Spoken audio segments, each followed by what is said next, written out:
अस्सलाम वालेकुम। Live with Adil Shahzeb के साथ मैं हूं आपका मेजबान। आज से एक साल पहले अदम एतमाद के वोट के जरिए इमरान खान की हुकूमत का खात्मा हुआ। PDM की जमातों ने हुकूमत की बागडोर संभाली।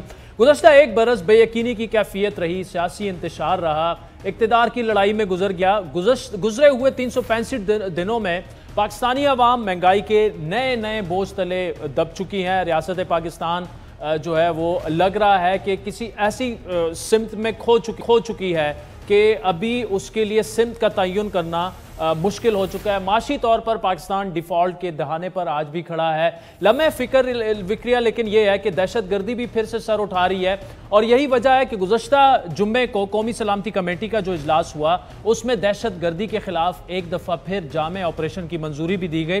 दूसरी जानिब पंजाब और पुख्तूनख्वा के इलेक्शन के तनाजुर में आला अदलिया भी पहले से ज़्यादा तकसीम हो चुकी है। जज साहिबान मुकम्मल तौर पर एक दूसरे के सामने आ चुके हैं। पार्लिमान सुप्रीम कोर्ट के फैसले के खिलाफ उस पर अमल ना करने की करारदाद पास कर चुकी है।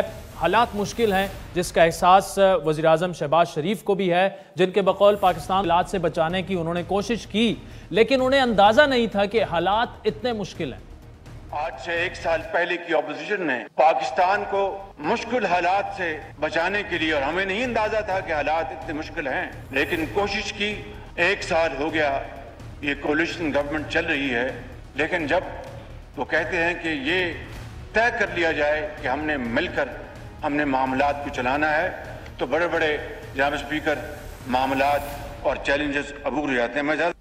अब वज़ीर आज़म साहब को खुद भी एहसास है कि चैलेंजेस हैं, हालात मुश्किल हैं, एक सियासी बुहरान भी है, तो इसका हल ज़ाहिरी बात है मुज़ाकरात के जरिए निकलना चाहिए। और गुज़श्ता हफ्ते साबिक़ स्पीकर कौमी असम्बली असद कैसर ने हमारे ही प्रोग्राम में यहाँ तक कह दिया था कि तहरीक इंसाफ ना सिर्फ बातचीत बल्कि आइन जो इंतखाबात है उसमें ताख़ीर के लिए वन टाइम सियासी जो आइनी अमेंडमेंट है उसके लिए भी तैयार है।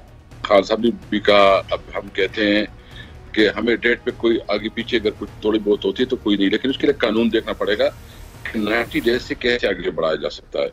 हाँ, अगर कोई कॉन्स्टिट्यूशनल अमेंडमेंट हो और उसमें हमें असम्बली में भी जाना पड़े, यानी अगर पहले तो हमारे साथ मुज़ाकरात करें, बैठे ये तय करें कि हमने इलेक्शन करना है। हम जो है ना, हम बेसिकली चाहते भी हैं कि इलेक्शन ऐसा इलेक्शन हो कि कल किसी को इतराज़ ना हो कि इलेक्शन फेयर और फ्री नहीं हुआ। हम चाहते हैं कि फेयर, फ्री, ट्रांसपेरेंट इलेक्शन हो। जो हारे वो अपनी हार तस्लीम करे, जो जीते वो अपनी जीत को खुशी मनाए, मतलब और मुल्क आगे बढ़े। उल्टा रवैया कर रहे हैं कि ये पोलराइजेशन की तरफ जा रहे हैं। मजीद जो है ना टकराव, अदालतों के साथ भी टकराव, इदारों के साथ भी टकराव और अपोजिशन के साथ भी टकराव।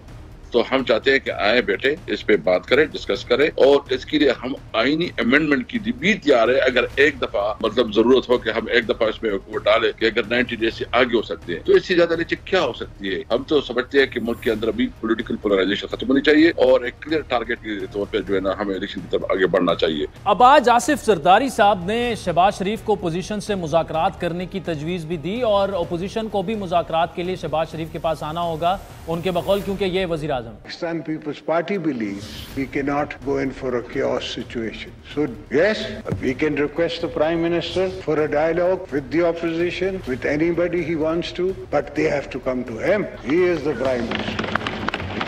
जरदारी साहब ने बड़ी अहम बात की कि डायलॉग होना चाहिए, यानी इस पर अब हुकूमत में भी ये राय पाई जाती है कि ये जो मामला है चाहे वो इंतखाबात हों दो महीने बाद में हों या कल हो जाएं, लेकिन ये कंसेंसस के साथ सियासी जमातें, पॉलिटिकल स्टेक होल्डर्स आपस में बैठें और ये मामला तय करना चाहिए। ये रियलाइजेशन तो है और तहरीक इंसाफ में भी ये रियलाइजेशन है। आपने असद कैसर साहब की बात सुनी कि वो भी मुज़ाकरात के लिए तैयार हैं, लेकिन जरदारी साहब ने जो शर्त रखी कि ओपोजिशन को हुकूमत के पास चल के आना पड़ेगा, मेरे ख्याल में ये फ़र्ज़ हुकूमत का बनता है कि एक कदम आगे होके और बाकायदा मुज़ाकरात की दावत दें। इसके अलावा आज खुसूसी सेशन में एक और अहम डेवलपमेंट के सुप्रीम कोर्ट के चीफ जस्टिस के बाद सीनियर तरीन जज मिस्टर जस्टिस काजी फायज़ ईसा ने भी आज के इजलास में शिरकत की, बाकायदा तकरीर भी की और जिसमें उन्होंने ये कहा कि वो कोई सियासी तकरीर करने यहाँ पर नहीं आए, बल्कि वो अपने खुद अपनी ज़ात और इदारे की तरफ से ये कहना चाहते हैं कि वो आइन के साथ खड़े हैं। मैं अपने और अपने इदारे की तरफ से ये कहना चाहता हूँ कि हम इस किताब के साथ खड़े हैं। आपसे मैंने आने से पहले पूछा था यहाँ कोई ऐसी सियासी बातें तो नहीं होंगी, तो आपने मुझे कहा नहीं, आइन की बातें होंगी सिर्फ। मगर बहुत सारी सियासी बातें हो गई। फ्रीडम ऑफ राइट है, वो भी यही आइन देता है। इसका ये मतलब नहीं है कि मैं इनसे एग्री करता हूँ, ये मैं वजाहत करना चाहता हूँ। अब काजी फायज ईसा साहब की तकरीर पर उनके कौमी असम्बली आज आने पर शदीद तनकीद भी हुई और उनके बकौल वो चूंकि सीनियर तरीन जज हैं, चीफ जस्टिस के बाद आगे जाके उन्होंने चीफ जस्टिस बनना है, तो पीडीएम के रहनुमाओं के दरमियान बैठ के उनको इस तरह की स्पीच नहीं करनी चाहिए थी। ये अच्छी ऑप्टिक्स नहीं गई और चूंकि अदलिया में मामलात भी इस वक्त ऐसे हैं कि जजेस की डिवाइड जो है वो भी वाज़ेह हो चुकी है। लेकिन यहाँ पर मामला ये है कि ये जो दावत थी ये सुप्रीम कोर्ट के तमाम जज साहिबान को दी गई थी, क्योंकि 50 सालगिरह या जश्न मनाना था आईने पाकिस्तान का। तो जिसने अगर आने की जो है वो उनका अपना फैसला था, वो भी आ सकते थे। लेकिन जो काजी फायज ईसा साहब की स्पीच थी उससे कहीं भी ये रिफ्लेक्ट नहीं हो रहा था कि वो कोई सियासी बात कर रहे हैं, बल्कि उन्होंने सुप्रीम कोर्ट को रिप्रेजेंट किया और उन्होंने जो वहाँ पर श्योरिटी दिलवाई कि आईने पाकिस्तान जो है वो मुकद्दम था और मुकद्दम रहेगा हमारे लिए भी और सुप्रीम कोर्ट ऑफ पाकिस्तान के लिए भी। और पाकिस्तान का असल मसला भी नाज़रीन यही है कि अगर इस आइन का तकद्दुस बरकरार रखा जाए और इस आइन की पामाली बंद हो जाए तो हमें आज जो हम जिस बुरान में हैं इस ऐसे बुरानों से फिर गुजरना ही नहीं पड़ेगा।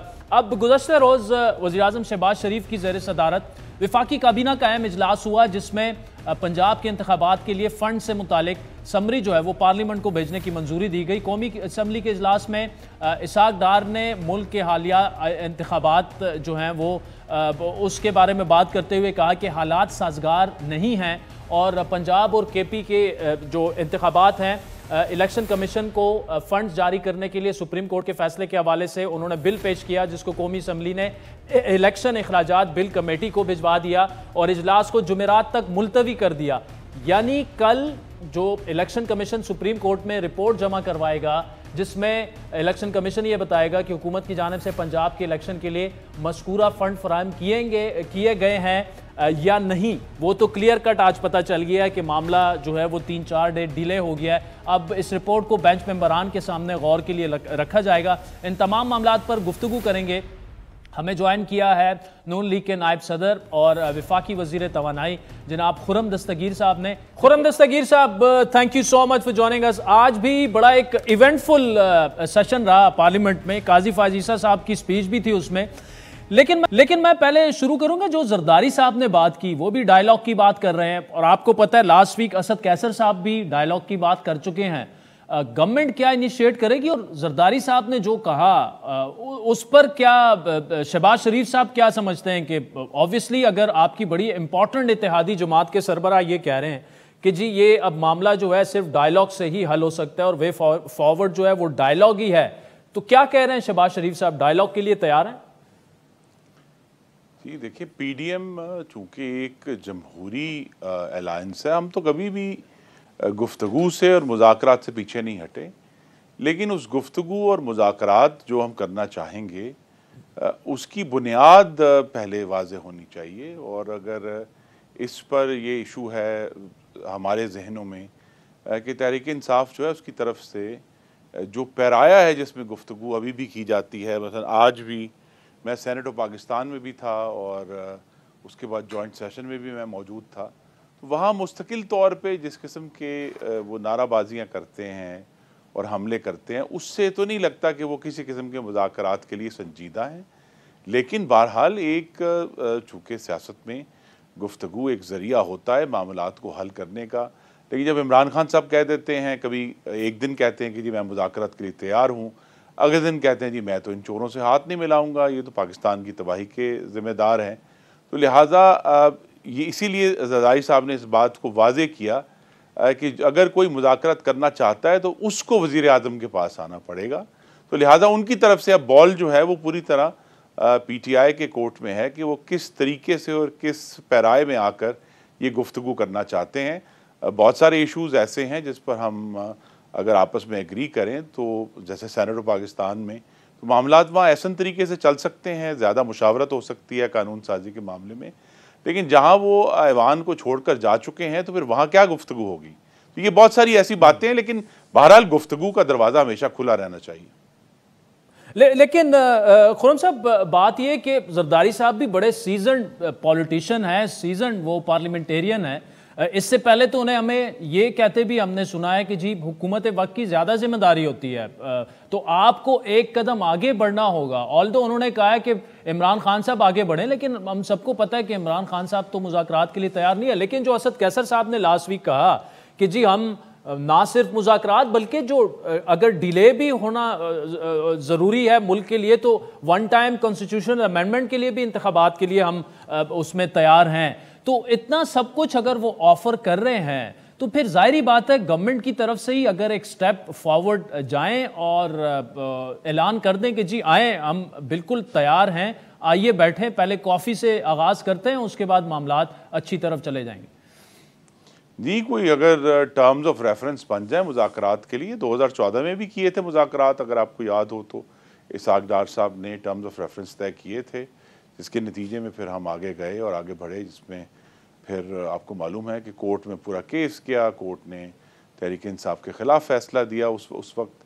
तो लिहाजा असल इशू यही है कि इमरान खान की अपनी ज़ात जो है, जिसका एक परतो है उनकी पार्टी, वो क्या जो बाहमी एहतराम हम सब का जो फ़र्ज़ है मुंतखब नुमाइंदों की हैसियत से करने का, क्या उसकी वो बात करने के तैयार हैं कि या वो सिर्फ एक आर्जी और वक्ती सौदा करना चाहते हैं? क्योंकि आर्जी और वक्ती सौदा जो है वो तो उसके लिए तो वक्त अब बहुत आगे निकल गया है, लेकिन अगर वो एक मुस्तकिल बुनियादों पर, आइन और कानून की बुनियाद पर और बाहमी एहतराम की बुनियाद पर आगे चलना चाहते हैं तो हमारे दरवाजे खुले। तो खुर्रम साहब, आर्जी और वक्ती सौदा इस वक्त पीटीआई क्या कर सकती है? क्योंकि वो तो ये कह रहे हैं, देखिए इस वक्त मुल्क, इसमें तो कोई दो राय नहीं है, सियासी बुरान भी है, माशी बुरान भी है, और वाहिद हल यही है कि अपोजिशन और हुकूमत आपस में बैठें और तय करें कि इंतखाबात जो हैं वो 2 महीने बाद ना सही, वो 3 महीने बाद हो जाने चाहिए। इसके अलावा क्या आर्जी और वक्ती मुसव्वदा है? और देखिए वो तो ये भी कह रहे हैं कि इसके लिए पीटीआई के पास मुआशी मामलात में तो कंट्रीब्यूट करने का कोई चीज़ नहीं है। वो तो पाकिस्तान की तबाही करके चले गए हैं। अभी आपको मालूम है, 2 दिन पहले खबर आई थी कि $3 अरब जो है उन्होंने पाकिस्तान के अमीर तरीन लोगों में बग़ैर किसी सूद की शरह तय किए, उनमें बांट दिए कोविड के दौरान। इस तरह की बेशुमार चीज़ें हैं कि पूरा मुल्क माफिया के हवाले किया हुआ था। तो मुआशी मैदान में तो उनके पास ऑफ़र करने के लिए कुछ नहीं, सवाए ये कि वो जो इमरान खान की जो सड़कों पर एजिटेशन है, जिसको वो एसेंशली अपने लिए हथियार के तौर पर इस्तेमाल कर रहे हैं कि जनाब मेरे साथ डील करो वरना मैं ये फसाद फितना जारी रखूंगा। तो बहरहाल, लेकिन अगर ये बात भी अगर टेबल पर आकर करनी है तो हो सकती है। ठीक। अच्छा खुर्रम साहब, आज मिस्टर जस्टिस काजी फायज ईसा साहब की स्पीच थी, बड़ी ज़बरदस्त उन्होंने स्पीच की। आज 50वीं सालगिरह थी आईने पाकिस्तान की, लेकिन उस पर बड़ा एतराज़ ये हुआ कि वो चूंकि आने वाले चीफ जस्टिस हैं और इस वक्त जो सुप्रीम कोर्ट में मामलात चल रहे हैं, एक डिवाइड क्लियर हो चुकी है, तो उनका इस तरह से, एक तो हुकूमत को नहीं उन्हें मंगवाना चाहिए था तकरीर करने के लिए, और अगर इन्विटेशन दे भी देती तो उनको नहीं आना चाहिए था, क्योंकि पीडीएम के रहनुमाओं के दरमियान बैठ के वो अगर इस तरह की स्पीच करेंगे, ये एक सवाल मैं आपके सामने रख रहा हूँ कि उन्हें नहीं बुलाना चाहिए। 2-3 बातें हैं जी, मैं शुक्रगुजार हूँ आदिल साहब आपने सवाल किया ताकि आपके नाजरीन के जहन क्लियर हो जाएं। ये जो तकरीब थी ये किसी भी तरह पार्लियामान का इजलास नहीं था। इसमें ये आइन के 50 साल मुकम्मल, जिस दिन इसी ऐवान के जो हमारे पेशरो थे या असलाफ थे, उन्होंने आज से ठीक 50 साल पहले इस आइन को कौमी असम्बली में बाकायदा तौर पर पास किया था। उसकी एक तकरीब थी जिसमें पूरे मुल्क से हमने professors, researchers, vice chancellors, social activists, वो लोग जो समाजी काम करते हैं, वो स्टूडेंट्स, तो एक बड़ा वाइड फील्ड था जिनको पहली दफ़ा इस कन्वेंशन में, तकरीब में बुलाया गया। वो सारे जो हैं, अगरचे वो आकर कौमी असम्बली के फ्लोर पर बैठे, लेकिन वो किसी भी तरह भी पार्लियामान का इजलास नहीं था। दूसरा ये है कि तमाम जो सुप्रीम कोर्ट ऑफ पाकिस्तान के जजेस हैं, उन सबको ये दावतनामा गया था। और जब भी ये ज़ाहिर तकरीब बड़ी यूनिक है, 50 साल रोज़ाना तो नहीं होते, तो लिहाजा उनमें से एक काजी जस्टिस काजी फायज ईसा ने फैसला किया तकरीब में आने का, वो वेरी वेलकम। अब वो ये कि जी वो तस्वीर में अगर वो पीडीएम के रहनुमाओं के दरमियान बैठे हुए हैं, उसका क्या मैसेज है? मैसेज तो जो उन्होंने अपने अल्फाज से अदा किया वो यही है, और मेरे जहन पे भी नक्श है कि उन्होंने कहा जी कि ये किताब जो आइन की है यही हमारी गाइड है और ये हमारा साया है हमारे ऊपर। तो ये उन्होंने बड़ी एक अपने ओहदे के मुताबिक बड़ी सोबर गुफ्तगू की है। अब तस्वीरों के ऊपर अगर आप शोर कोई डालना चाहता है तो ज़रूर डालें, और ये भी याद रखें कि जो लोग शोर डालने वाले हैं वो लोग हैं जिन्होंने काजी फ़ायद ईसा के ऊपर एक नाहक और गैर मुनसिफाना रेफरेंस फाइल किया था। ये वो लोग हैं जिनके महबूब चीफ जस्टिस सुप्रीम कोर्ट में एक तकरीब में बैठकर कहते थे कि 4-5 MP तो मैं वैसे ही रिज़ाइन करवा लूँगा, और ये वही लोग हैं जिनके महबूब चीफ जस्टिस जो हैं उन्होंने डैम फंड के नाम पे अरबों रुपया इकट्ठा किया, उसमें एक तकरीब में उस वक्त के वज़ीर-ए-आज़म इमरान खान को भी मदऊ किया, और आज तक हमें मालूम नहीं हुआ कि वो अरबों रुपया कहाँ गया। तो खुर्रम साहब, जो काजी फ़ायज़ ईसा साहब ने तकरीर की उससे तो किसी को इख्तिलाफ होना ही नहीं चाहिए। उन्होंने आइन की बात की, आइन के तकद्दुस की बात की, लेकिन एक उन्होंने गिला भी आपसे किया कि मुझे बताया गया था सियासी बात नहीं होगी, लेकिन सबने सियासी तकरीरें की, तो उनकी मौजूदगी में फिर थोड़ा सा ख्याल रखा जाता प्रोटोकॉल्स का भी कि जब तक वो बैठे हुए हैं तो एटलीस्ट वो सियासी गुफ्तगू से परहेज किया जाता जो बाकी रहनुमाओं ने बात की। जी देखिए, जिन लोगों ने ये बात की उनमें से वो लोग थे ख़ास तौर पे बिलावल भुट्टो ज़रदारी और फिर ज़रदारी साहब, जिनको अदालतों के बड़े गहरे ज़ख़म लगे हुए हैं। हमें ये नहीं भूलना चाहिए, मुस्लिम लीग नून को अदालतों के ज़ख़म लगे हुए हैं, तो कोई अपने ज़ख़्मों के दर्द का जो है वो इजहार भी ना करे कि अगर बिलावल भुट्टो के नाना को इसी सुप्रीम कोर्ट के हुक्म पर फांसी दी गई थी तो वो एक तकलीफ़ तो है। अगर यही सुप्रीम कोर्ट जो है वो शहीद बेनज़ीर भुट्टो का रेफरेंस जो है इन्वेस्टिगेशन का वो 12 साल से नहीं सुन रहा तो तकलीफ़ तो होगी। और वो सारे इश्यूज़ जो हैं आप इस पर ज़रूर, इस पर हर कोई अपनी राय देने में आज़ाद है कि जी जस्टिस काजी फ़ायद ईसा के मौजूदगी में ऐसी बातें करनी चाहिए थी या नहीं करनी चाहिए थी। लेकिन अगर सवाल बनेगा ना कि अगर चीफ जस्टिस जो हैं वो अदालत के अपने बेंच पर बैठकर कहते हैं कि जो लोग कल तक जेल में थे वो आज तकरीरें कर रहे हैं, तो उनको भी ये बात नहीं करनी चाहिए थी। इससे पहले चीफ जस्टिस ने जिस किस्म के अल्फाज सिसिलियन माफिया इस्तेमाल किया और बड़े गलत अल्फाज इस्तेमाल किए, उनको भी नहीं कहनी चाहिए थी। तो हम सबको बहरहाल अपनी अपनी लिमिट्स का अंदाज़ा है। लेकिन आज की जो फिर दोहरा दूँ कि तकरीब पार्लियामान का इजलास नहीं था, वो सब के लिए उसमें बहुत प्रोफेसर्स और बड़े ख़वातीन अक़लियतों के नुमाइंदे आए हुए थे। तो वो तो एक पूरे मुल्क को एक नुमाइंदा इकट्ठा करके आइन की सेलिब्रेशन थी कि अल्लाह ताला के करम से चाहे जितनी भी मुश्किल हुई है लेकिन 50 साल आइन के गुजर गए हैं। और ज़्यादा अहम ये था कि इस बात का इयादा किया जाए, और हम सब ने किया कि इंशाअल्लाह अगले 50 साल इस आइन के पिछले 50 से बेहतर होंगे। अच्छा खुर्रम साहब, कल इलेक्शन कमीशन ने सुप्रीम कोर्ट को ये बताना है कि पैसों का क्या बना जो फाइनेंसिंग करनी है मिनिस्ट्री ऑफ फाइनेंस ने पंजाब के इंतखाबात के लिए। अब वो मामला तो बड़ा क्लियर है, वो तो 3-4 दिन डिले हो गया है, डार साहब ने वो कमेटी को भिजवा दिया है। इसका मतलब कि आप पैसे नहीं दे रहे, यानी इंतखाबात नहीं हो रहे। और सुप्रीम कोर्ट तो के फैसले के बारे में तो पार्लियामान करारदाद भी वैसे पेश कर चुकी है कि इस पर अमल ना किया जाए, लेकिन पैसे आप नहीं दे रहे, इसका मतलब इलेक्शन के लिए। जी मेरी इस्तदा है कि इस पर अभी जो है कोई हतमी फैसला आदिल साहब आप भी साझर ना करें।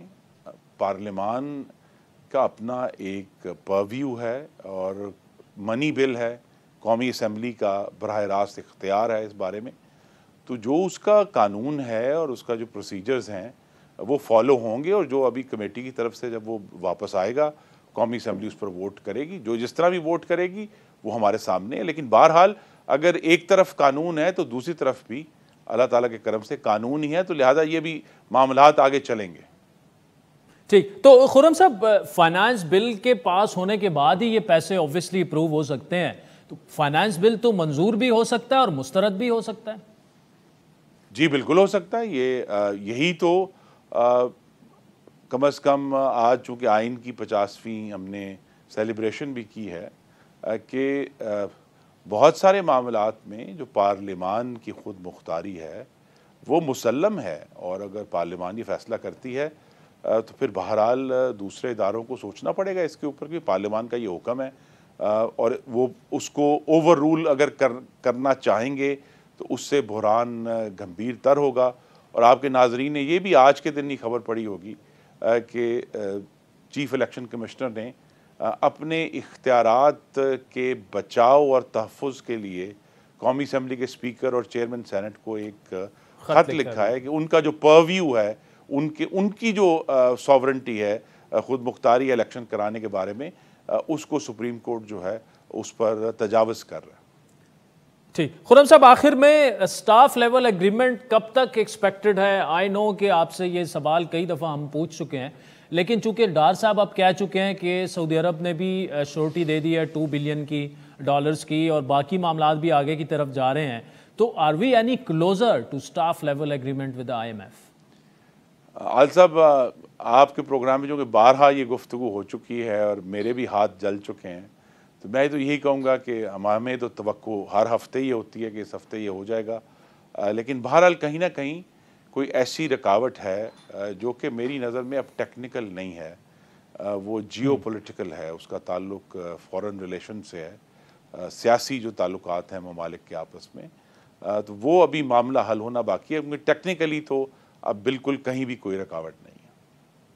सर, ये जियो पोलिटिकल तो मतलब पाकिस्तान और US के माबैन फिर मामला होगा, शायद वो उस जानिब आप इशारा कर रहे हैं? जी, गालिबन तो प्राइमा फेशिया तो यही लगता है कि सारा मामला जो है वहीं एक जो पॉलिटिकल विल जो है अगर वाशिंगटन में अवेलेबल हो जाए, और आपको मालूम है कि वज़ीर ख़ज़ाना ने पिछले हफ्ते अमरीकी सफ़ीर से भी मुलाकात की है और भी मुस्तकिल उनके राब्ते हैं। सेक्रेटरी ख़ज़ाना जो हैं वो इस वक्त वाशिंगटन में हैं और IMF वर्ल्ड बैंक की जो मौसम बहार का एक उनका इजलास होते हैं वो अटेंड कर रहे हैं। तो बहरहाल इस हफ्ते के आखिर तक जब ये स्प्रिंग मीटिंग्स कंक्लूड होती हैं तो बेहतर आई थिंक वाज़ेह कोई तस्वीर हो जाएगी इंशाअल्लाह। खुर्रम दस्तगीर साहब, thank you so much for joining us. नाज़रीन, चाहता है एक ब्रेक का, जिसके बाद सेनेटर बैरिस्टर अली ज़फ़र साहब हमें ज्वाइन करेंगे, हामिद खान साहब उनके साथ होंगे, जबकि शाइक उस्मानी साहब भी मौजूद।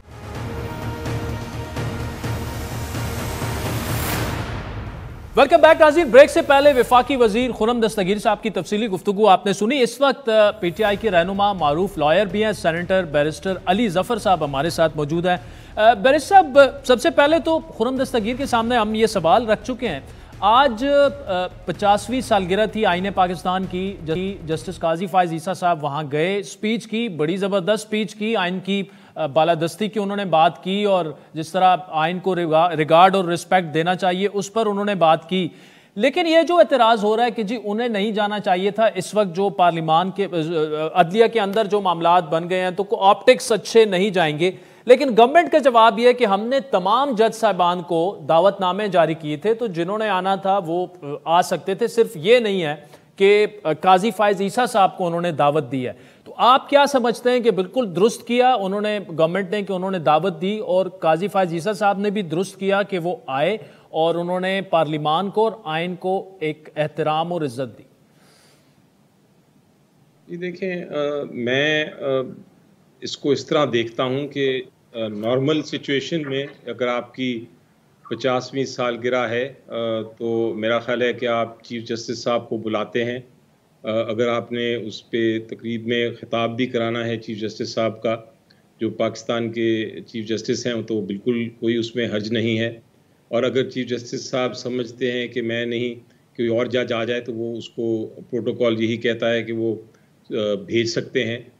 उसमें नॉर्मल हालात में तो कोई इशू नहीं होना चाहिए, लेकिन इस वक्त हमारे नॉर्मल हालात नहीं हैं। आप देखें कि एक तरफ कुछ कॉन्फ्लिक्ट है या एक टेंशन है सुप्रीम कोर्ट ऑफ पाकिस्तान के बीच में भी, और बाहर बहुत बड़ा कॉन्फ्लिक्ट है पॉलिटिकल पार्टीज़ का, और एक जो हमारी हुकूमत की PDM जमातें हैं वो अटैक कर रही हैं, हमले कर रही हैं एक सुप्रीम कोर्ट के चीफ जस्टिस पे और उनके साथी जजेस जिन्होंने उनके ख़िलाफ़ PDM के ख़िलाफ़ फ़ैसले किए हैं, उनके ख़िलाफ़ हमले कर रही हैं। तो इस किस्म की सिचुएशन में उस पार्लियामेंट में आना जहाँ सिर्फ PDM की जमातें ही हैं और PTI की जमात नहीं है, मेरा ख्याल है दुरुस्त नहीं काम था। वो एक ऑप्टिक्स जिसको कहते हैं वो ऐसे लग रहे हैं, और लोगों को आप फिर उनकी ज़ुबान को रोक भी नहीं सकते, उनके ख्यालात को भी नहीं रोक सकते। लोग फिर यही सोचते हैं कि जिस तरह जो जज साहब गए और जिन जज साहब ने बातें की वो शायद पीडीएम की जमात के सपोर्टर हैं। ये जो इम्प्रेशन है इसको ख़त्म करने का बिल्कुल गलत इम्प्रेशन है। ऐसा होता नहीं है, क्योंकि जो जज साहिबान हैं वो अपने नज़रिए पे, अपनी इंटरप्रिटेशन पे जो आइन की तशरीह है उसके मुताबिक ही फ़ैसले करेंगे, किसी पॉलिटिकल जमात के फेवर में या अगेंस्ट नहीं करते। लेकिन ऑप्टिक्स जो हैं स्पेशली पब्लिक के लिए वो दुरुस्त नहीं। बेहतर ये होता कि इस किस्म की सिचुएशन में, इन्वायरमेंट में कोई भी ना जाता, और अगर जाते तो फिर सारे इकट्ठे जाते। मैं इसको कहूँगा कि ये गलत बात हो गई और इसको नहीं होना चाहिए था। ठीक, तो अली जफर साहब, लेकिन इस वक्त तो सुप्रीम कोर्ट के जो मामलात हैं तो इकट्ठे डिसीजन तो लिया ही नहीं जा सकता था कि इकट्ठे सारे जजेस चले जाते।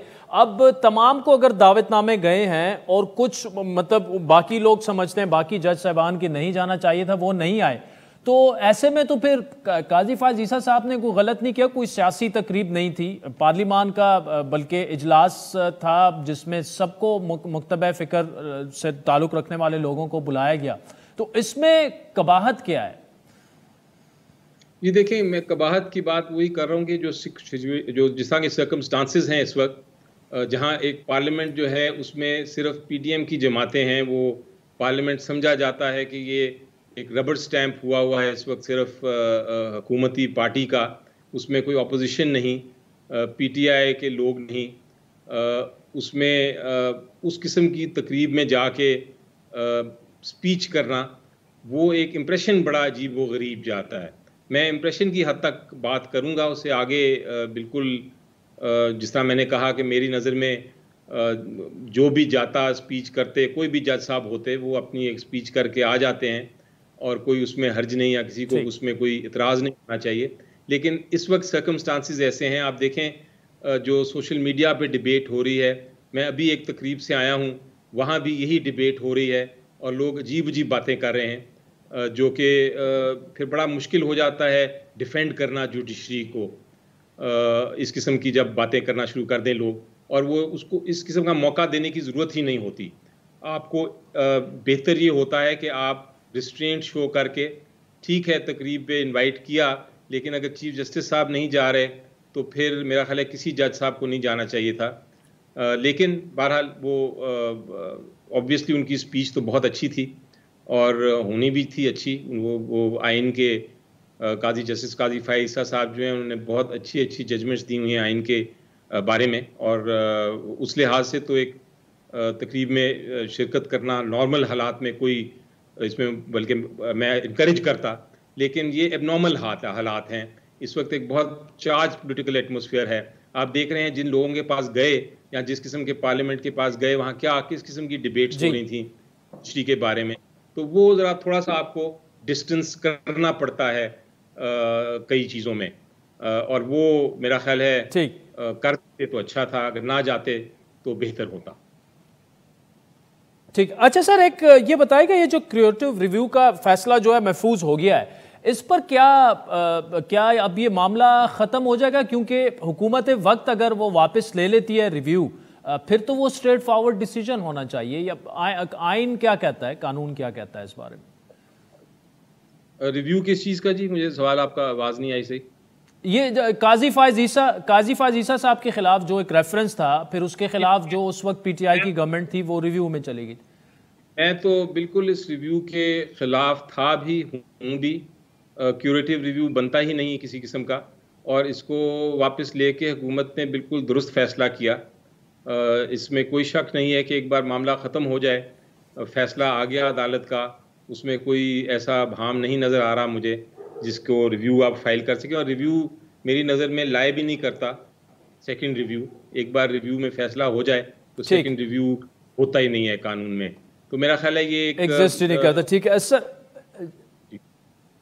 जी। अच्छा अली जफर साहब, आज गवर्नमेंट ने फाइनेंस बिल से मामला जोड़ दिया, जो इलेक्शन कमीशन को पैसे देने थे वजारत खजाना ने। अब चूंकि वो बिल अगर पास होता है, फाइनेंस बिल, तभी पैसे मिलेंगे। कल इलेक्शन कमीशन ने सुप्रीम कोर्ट को जवाब देना है कि पैसे मिल रहे हैं या नहीं मिल रहे। अब वो मामला 4-5 दिन के लिए डिले में चला गया है। सुप्रीम कोर्ट करारदाद भी पेश कर चुकी है, उसके उस फैसले के खिलाफ पार्लियामान करारदाद भी पेश कर चुकी है कि इस पर अमल ना किया जाए। तो अब अगर फाइनेंस बिल मुस्तरद हो जाता है और ये पैसे नहीं मिलते, ऐसे में फिर सुप्रीम कोर्ट में क्या ये पार्लियामान की कार्रवाई चैलेंज हो सकती है? जी देखिए, ये एक हुकूमत ने एक मेरा ख्याल है डिलेइंग टैक्टिक इस्तेमाल करने की कोशिश की है। उनकी ख्वाहिश ये है कि किसी तरह हम बीच में से निकल जाएं और ये मामला पार्लियामेंट और जुडिशरी का रह जाए, और ऐसा सोचना भी मेरा ख्याल है बदनीयती है। और दूसरी बात ये कि ये टैक्टिक जो है, ये जो ख्वाहिश है, ये कामयाब भी नहीं हो सकती, और उसकी वजह मैं आपको बयान करता हूँ। वजह ये है कि जो सुप्रीम कोर्ट में जब ये केस चल भी रहा था तो ये बात हो रही थी कि ये पैसे कहाँ से आएंगे। ये पैसे लाने का तरीका ये है कि ये एग्जीक्यूटिव डिसीजन के ज़रिए पैसे आएंगे, पार्लियामेंट में जाने की ज़रूरत नहीं है। जो कंसोलिडेटेड फंड है अवेलेबल हुकूमत के पास, जो ट्रिलियंस ऑफ रुपीज़ में है, में से सिर्फ 20 बिलियन निकालना है, एक आइटम से निकाल के इलेक्शन के लिए इस्तेमाल करना है। ये एग्जीक्यूटिव डिसीजन है। मसलन अगर डेवलपमेंट फंड्स आपने 300 बिलियन के दिए हुए हैं तो उसमें से 20 बिलियन उन डेवलपमेंट फंड्स में से निकाल के आपने फ़िलहाल इलेक्शन कमीशन को दे देने हैं कि वो अपना इलेक्शन कराएं, और वो 20 बिलियन के लिए आप जा सकते हैं बाद में कि मुझे मज़ीद पैसे चाहिए डेवलपमेंट के लिए, उसके लिए आप जा सकते हैं पार्लियामेंट में। तो ये जो तरीक़ेकार किया है, ये जो फ़ैसला किया है, मेरा ख्याल है ये कंटेम्प्ट ऑफ कोर्ट है, ये तौहीन अदालत है। आप कोशिश कर रहे हैं कि अपनी जिम्मेदारी जो आपकी है एक हुकूमत की कि वो पैसे अमल दरामद करें सुप्रीम कोर्ट के ऑर्डर पे, वो आपने एक डीवियस तरीके से, एक बदनीयती के तरीके से आपने जाके पार्लियामेंट में उसको बिल की शक्ल में पेश कर दिया, जिसकी आइन में भी कानून में भी ज़रूरत नहीं थी। तो ये यकीनी तौर पे नज़र आ रहा है सब ये कंटेम्प्ट है। कोई ऐसी चीज़ आप करने की कोशिश करें तो हर कोई देख सकता है कि ये क्या करने की कोशिश कर रहे हैं। मुझे यकीन है कि अदालत को भी समझ आ रही है कि ये क्या कोशिश कर रहे हैं, ये कोशिश नाकाम ही होगी। ठीक है, चलें। बैरिस्टर अली जफर साहब, so much for joining us. नाज़रीन, वक्त चाहता है एक ब्रेक का, जिसके बाद आपसे दोबारा।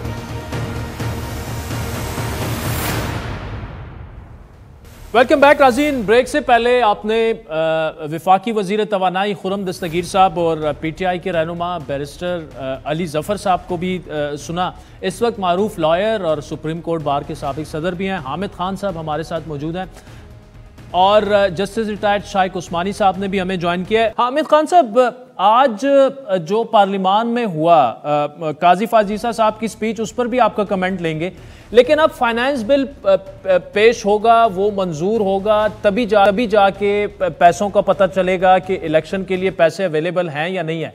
कल अब इलेक्शन कमीशन ने जाकर सुप्रीम कोर्ट को बताना है, और मामला हमारे सामने है, क्योंकि फाइनेंस बिल मुस्तरद भी हो सकता है, मंजूर भी हो सकता है। तो ये पार्लियामान की कार्रवाई, क्या अब सुप्रीम कोर्ट इसका नोटिस ले सकती है? देखिए, सुप्रीम कोर्ट ने तो अपना ऑर्डर पास कर दिया है, जिसमें ये कहा है कि जिनको पैसे मुहैया किए जाए इलेक्शन के लिए। ठीक, इसलिए यहाँ पर कोई ऐसी ऑप्शन नहीं है पार्लियामेंट के पास कि जी हम तो रिजेक्ट कर देते हैं। भाई आपने कंप्लाई करना है, ऑर्डर सुप्रीम कोर्ट का ऑर्डर है इलेक्शन कराने के बारे में, और इलेक्शन जो है वो अंडर द कॉन्स्टिट्यूशन जो उसके मुताबिक होना है। लिहाजा यहाँ मेरे नजदीक तो पार्लियामेंट को इस मामले में कोई सी सवादीद नहीं है, वो सिर्फ सुप्रीम कोर्ट के ऑर्डर को कंप्लाई करना है। ठीक, शाइक उस्मानी साहब, हामिद खान साहब फरमाए, सुप्रीम कोर्ट का जो हुक्म आया इलेक्शन के बारे में, इलेक्शन वजारत खजाना ने अब पैसे देने हैं, तकरीबन 21 अरब रुपए, तो वो देना ही पड़ेगा, फैसले पर अमल करना ही पड़ेगा। लेकिन अगर आपसे भी यही सवाल कि अगर पार्लियामान फाइनेंस बिल को मुस्तरद कर देती है कि जी पैसे ही नहीं है हमारे पास इस वक्त देने के लिए, तो हम नहीं दे सकते पैसे, फिर क्या हो सकता है? क्या सुप्रीम कोर्ट के फैसले की वायलेशन समझी जाएगी ये पार्लियामान की तरफ से? देखिए, यहाँ पे ये तो बात साफ है, जो हामिद खान साहब ने जो कहा है वो सही कहा है कि सुप्रीम कोर्ट का एक ऑर्डर मौजूद है, और वो ऑर्डर फाइनल है। अगर उसमें कोई गलती है तो उस सूरत में पार्टी को ये राइट होता है कि वो उसके खिलाफ रिव्यू में चली जाए। इन्होंने तो रिव्यू फाइल नहीं किया, इतने दिन गुजर गए, अभी तक तो रिव्यू फाइल नहीं किया। हालांकि उनके पास मवाद था रिव्यू फाइल करने का, एक जो खास वो 4-3 और 2-3-2 की जो बातें जजेस की बात कर रहे हैं वो कर सकते थे, लेकिन उन्होंने नहीं किया। और जो टाइम मुकर्रर था पैसे जमा करने का वो गुजर गया। उस टाइम से पहले अगर उनको कोई ऑब्जेक्शन थी तो उनको चाहिए था एक रिव्यू फाइल कर देते, लेकिन उन्होंने नहीं किया। तो अब वो ऑर्डर तो फाइनल हो गया, आज उसका लास्ट डेट थी, तो अब तो उनके पास कोई चारा नहीं है बजाय इसके कि पैसे जमा करें। अगर नहीं करेंगे तो फिर उनके खिलाफ कार्रवाई हो सकती। ठीक, हामिद खान साहब, ये जो फुल कोर्ट तो शुरू से अगर बन जाता तो ये मामला यहां तक पहुंचता ही नहीं, लेकिन अभी भी मौजूदा बहरान से अदलिया को भी और जो सियासी बहरान है इससे मुल्क को निकालने के लिए क्या चीफ जस्टिस साहब को तमाम जज साहिबान के साथ बैठकर ये मामला हल करना चाहिए, मतलब मुल्क और कौम की खातिर?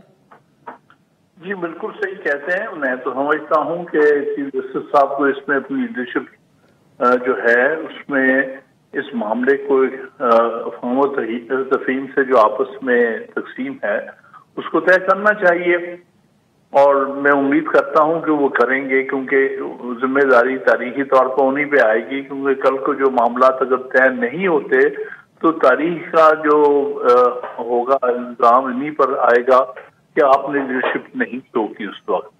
और ये बहुत जरूरी है इंस्टीट्यूशन के लिए जो अदारा है सुप्रीम कोर्ट का, जिसकी तरफ करोड़ों लोग देखते हैं, उसको आपस में अपने मामला तय होने चाहिए ताकि लोग को इंसाफ दे सकें और अपने आईनी और कानूनी जिम्मेदारियां पूरी कर सकें।